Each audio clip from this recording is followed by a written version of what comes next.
Библийн судлаачдын тоосноор нэрсэн давтагдаагүй нийт 3237 хүн Библиэлд дурдгдсан байдаг гэжээ. Тэдгээр хүмүүсийн талаар бид бүгд сайн мэдэхгүй ч хүн бүр ямар нэг байдлаар сайн эсвэл муугар бичигдсэн. Тэдний нэг жишээ бол Илч Паулийн найз Онисифор юм.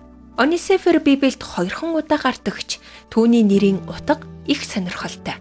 Ашиг авчрах хэрэгтэй гэсэн утгатай нэр.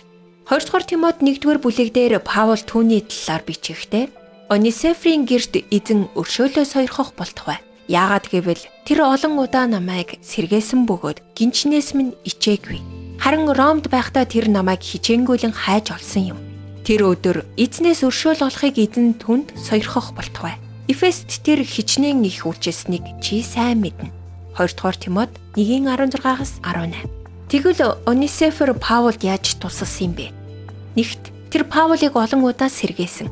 Хэн нэгэн таны амьдралд урам зориг өгч байсан гэдэгт би итгэлтэй байна. Магадгүй та өөрөөсөө асуугаад үзээрэй.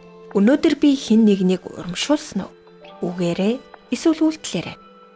Хоёрт Онисифор шоронд хоригдож байгаа Паулаас ичээгүй. Магадгүй тэр ичиж нүрэ буруулж болох байсан ч нөхөрлөлтөө үнэж байсан. Гуравт тэр Паулыг хайж болохын тулд шаргуу ирсэн. Паул хаана хоригдож байгааг мэдэхгүй ч Ромын хаана нэгтээ шоронд хоригдож байгаа гэдгийг тэр мэдэж байсан. Тэр Эфесээс Ром хүртэл хаа сайгүй явж түүнийг олоод урамшуулан зоригжуулсан. Дөрөвт тэр Паулд олон талаараа тусалсан гэж Библиэд хэлдэг. Паул түүний сайхан сэтгэл тус дэмийг хизээч мартахгүй гэсэн. Үнэхээр Онисифор нэрийнхээ утга шиг хэрэгтэй хүн байсан.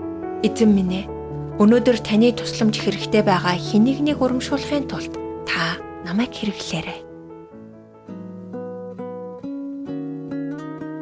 Урмын үгс сэтгэлийн зовлонгоос холдуулдаг.